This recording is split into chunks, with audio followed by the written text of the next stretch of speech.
Hello there, this is the World News at 12 on Voice of the People, 90.3 FM. My name is Chioma Innocent, and here are the top stories. Orji Kalu reviews Obasanjo was involved in 1966 coup. APC describes Obasanjo's reinstatement as a victory for democracy. NNPC stations reduce petrol price to 860 naira per litre, and Canada retaliates, slams 25% tariffs on $155 billion US goods. Details now.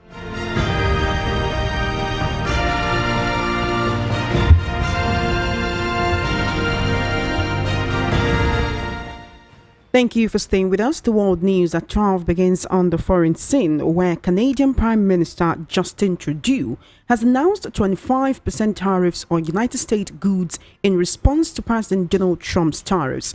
Trudeau said that Canada is imposing tariffs on $155 billion worth of U.S. goods beginning today. You will recall that Trump had signed an executive order authorizing an additional 25% tariffs on imports from Canada and Mexico.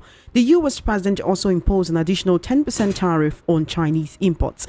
Energy imported from Canada, including oil, natural gas, and electricity, would also be taxed at an additional 10%. According to the statement, Canada will start with tariffs on $30 billion worth of American goods, followed by tariffs on $125 billion of American products in 21 days. Europe says it's ready to step up on defense, according to the European Commission president, after the US announced it was passing military aid to Ukraine. Ursula von der Leyen said Europe was in an era of rearmament as she outlined plans to mobilize close to 800 billion euros of defense spending. US Vice President J.D. Vance said the door is open for Ukraine to return to negotiations if Zelensky is willing to seriously talk peace. This is a major escalation between the US and Ukraine and will heap more pressure on Zelensky. The US is by far the biggest source of military aid to Ukraine. The development comes after Trump criticized Ukrainian President Volodymyr Zelensky for saying the end of the war with Russia is very, very far away. Back home in Nigeria, the senator representing Abia North Senatorial District, Orji Kalu, has presented a fresh perspective on the controversial 1966 coup, arguing that it was not an Igbo coup as widely perceived and alleging that former President Olusegun Obasanjo was involved but distanced himself from it. Kalu made these remarks while reacting to the newly launched book Johnny in Service, authored by former head of state Ibrahim Badamasi Babangida, IBB. The book, which has stirred debate across Nigeria, challenges the long-standing narrative that the coup led by Major Kaduna Nziogo was an Igbo-driven plot. Let's take a listen to Orji Kalu speaking on a Monitor television program where he made these statements.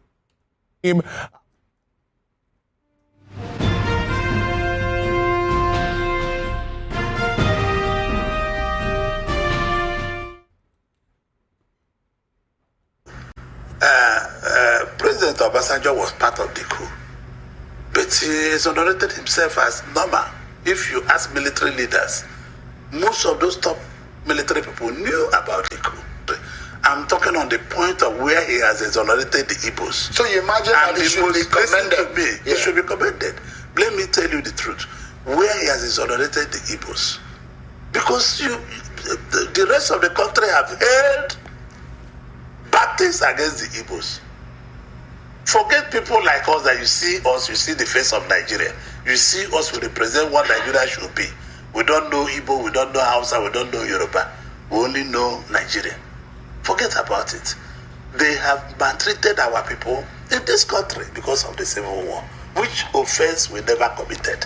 Many Igbos, many of my brothers and sisters have suffered because of the Civil War. In what way do you think? And none of the generals was able to come out and say Igbos never participated in this. Is it one of the reasons why?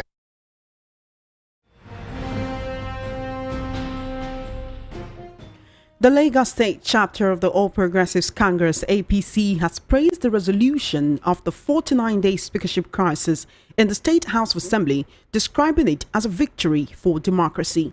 Following interventions by the APC and other stakeholders, Miranda resigned as Speaker during the plenary session on Monday, paving the way for Basa's reinstatement. APC spokesman Sheye Oladejo commended the lawmakers for prioritizing collective goals over personal interest. Following a return as Speaker of the Lagos State House of Assembly, Honorable Mudashiru Obasa has called for an indefinite adjournment of the plenary session. Let's take a listen to him speaking after his reinstatement yesterday. I've also add this, that what is happening here today shows that Lagos State House of Assembly is very capable, and it's a house of integrity, a mature house that has internal mechanism to resolve in the interest of the institution and our party. As I have said, today is not a speech-making day, but a day to celebrate my colleagues.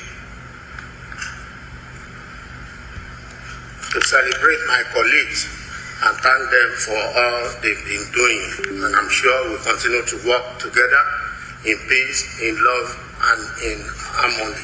So once again, I want to thank you. God bless all of us. Thank you for everything. And I must not leave behind our friends, the fifth colonies of the realm. Is it? Sorry, fourth estate of the year. Fourth estate, thank you, my brother. So we want to thank you for your support in all this. The role you have played, we thank you, we appreciate it. So God bless you abundantly as well. So as I have said, today is not the speech-making day. We will really create time to come back and address it. So on this note, I want to call on Majority Leader to adjourn the sitting of the House. Distinguished colleagues, we have come to the end of this plenary. I have directives to move that this House adjourns Senator. I so move. Honorable Abiodun Ogule. I second the motion as moved by the Speaker. All in favor say aye. All in favor say aye. Those against nay, the ayes have it. This House stands adjourned, Senator.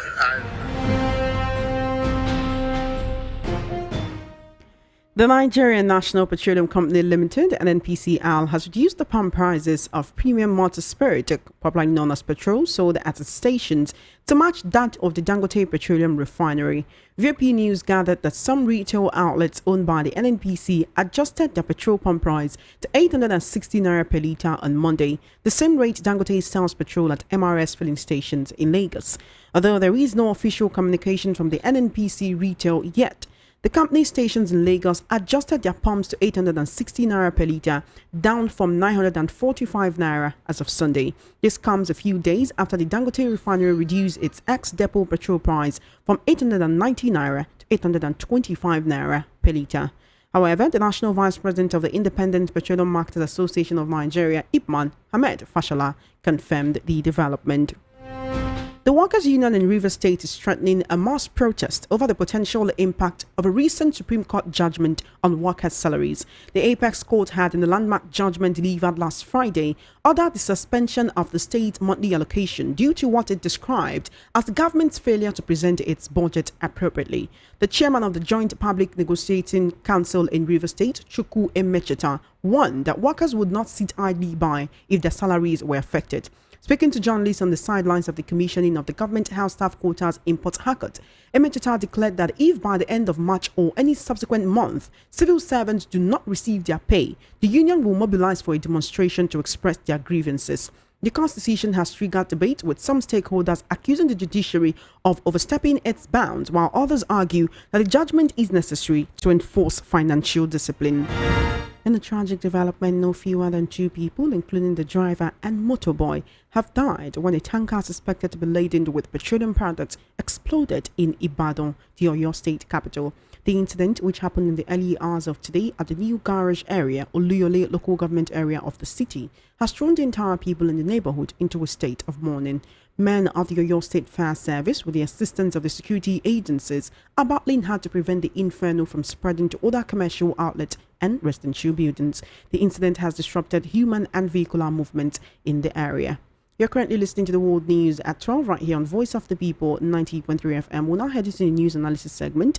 Joining me today, I have veteran journalist, political, social, and national affairs analyst, Mr. Dele Fanimo. Always a pleasure to have you here. Good afternoon, sir. Thank you for coming. Good afternoon. Thanks for having me. So I noticed that while I was playing Obasanjo's insert, at the point you were like, oh, what is going on? Is it that you're tired of hearing Obasanjo's voice? Are you tired of hearing about him in the news? But that's not the first thing we'll be talking about. I actually want to talk about Orji Kalu coming out with these explosive revelation that Obasanjo was involved in 1966 coup, but he more or less exonerated himself, or he more or less escaped from the situation. What's your assessment of the situation at the moment, or rather, what do you think about this revelation by Orji Kalu, or how he came to the knowledge of this situation, and why he's saying it now after calling on President Tinubu to recognize MKO Abiola as Nigerian president?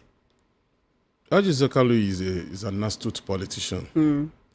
He picks his words carefully. He picks where to drop his words and when to drop its words. That's one. Two, Orji Kalu had never been a fan of Obasanjo. Right from his days as governor of Abia State. Orji Kalu is the only person that had confronted Obasanjo, bullied Obasanjo, and Obasanjo had no answer. And at a point, it was rumored that Orji Kalu's mother had a liaison with Obasanjo. You're saying they have a history, a tumultuous history. Yeah. And so because of that, I think Orji Kalu was riding on the crest of that particular liaison between his mother and Obasanjo. Alleged liaison. I said alleged. I've already said that in my opening speech. So for me,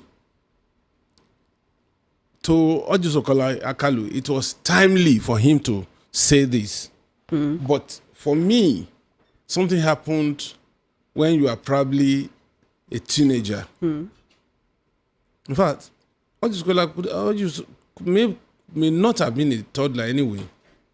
Because Orji Kalu when is just when about the coup happened. When the coup happened. The coup happened in 1966. Yeah. And 66 to now is about 59 years ago. And Orji Kalu... You're saying how old was he when that happened? So he's just looking for a way to throw Obasanjo's name into the mix? You know, so it's a deliberate thing to throw Obasanjo's name into the mix. Secondly, there were not too many officers in the Nigerian army when that coup happened. And in fact, you can count the number of senior officers. Ironsi, that he later benefited from that coup, was not even a major general, not to talk of being a general. Ademulegun was not a general, he was just a brigadier. Then there was nothing like brigadier general. It was either brigadier and then major general. So Nzogu and these guys were major middle-level officers. So how could Obasanjo be part of that coup and would not have been mentioned by those who were arrested for that coup? So Orji Kalu wanted another dimension that would make him trend. That's why he had to include Obasanjo. And you know, Obasanjo is a very smart person. No matter what you do, if you call Obasanjo now, you go to his presidential library or want to ask, not answer you, because there are some fights Obasanjo would never pick. There was nothing Orji Kalu have not said to Obasanjo or about Obasanjo, but he would never reply. Whatever is the reason behind that, because some other people didn't do as much as Orji Kalu, that Obasanjo dealt with them, even when he had power. So why does he seem to be overlooking Orji Kalu if that's the case? The allegation has to be established if it was.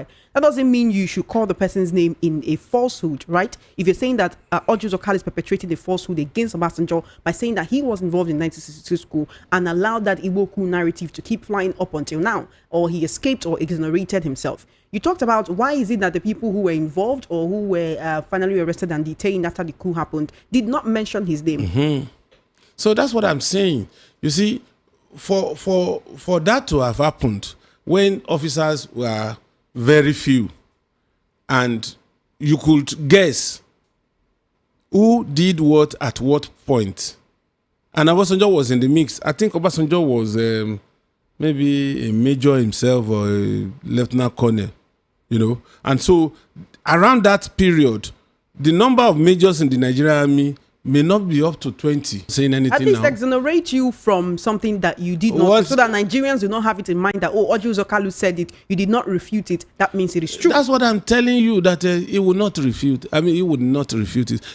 Ask me anytime. I know, at least from following Obasanjo's history, I know that there are certain things we tell Obasanjo that he would, if you ask him, he will never reply. Orji Kalu is claiming that there were certain officers who told Babangida that, no, you cannot hand over to this man, you know, he's saying that Nigerians are not fair to Babangida.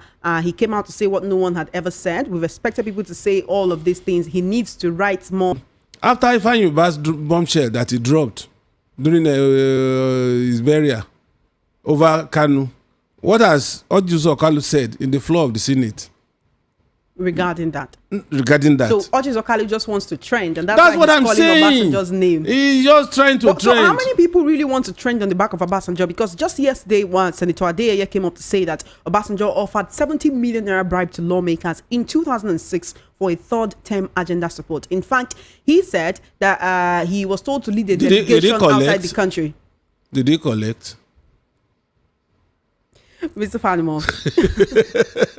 19 years after, if he he's now revealing. He come out to tell you that, oh, he was giving 17 If I was the reporter, 2006. if there was the reporter there, that was the question I would have asked. Sir, yes, agreed. Let's also assume that this man brought 6 million naira. 70 million. They wanted a closed door session. But AIT prodded to the point that they had to submit to a plenary. And because every Nigerian was glued to his or television, watching what will happen. So whatever they had, whatever they took was a gratis, because they were not man enough to openly vote for third term. So we should just settle for the fact that anybody who wants to trend will call on Obasanjo's name. Very, very convenient.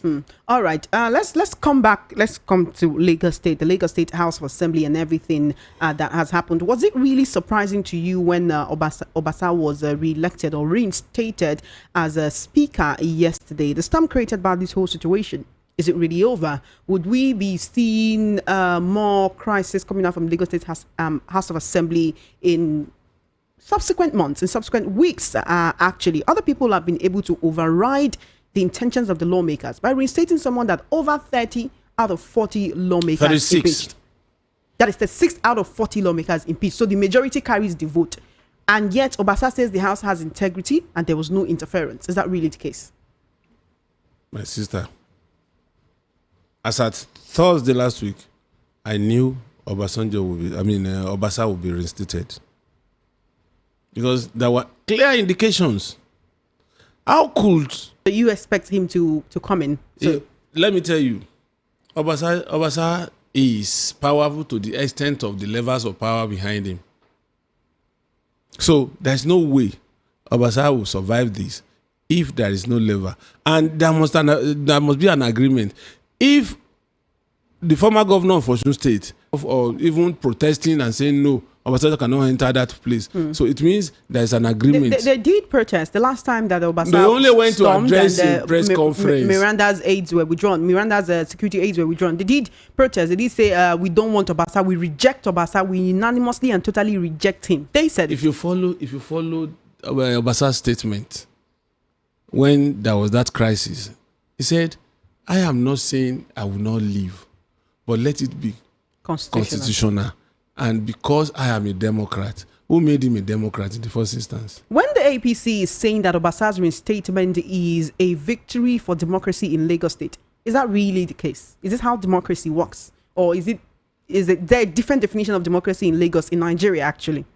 As a matter of fact, you have answered this question by saying there are different. If you want to understand politics in Nigeria, remove rationality and remove ideal and morality.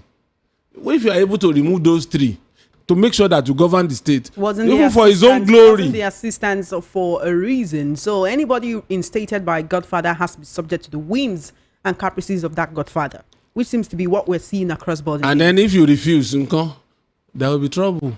And the people, and if you go to River State, the governor cannot focus on governance, and these are just continuing. I think 2004 or so, or 2005, when these two dominant networks said it is not possible to have per second billing. But Glo came and introduced per second billing. And up to today, are we not enjoying it? Don't forget that other people are also coming to take their place in the market. Boa is coming with 450,000 barrels per day.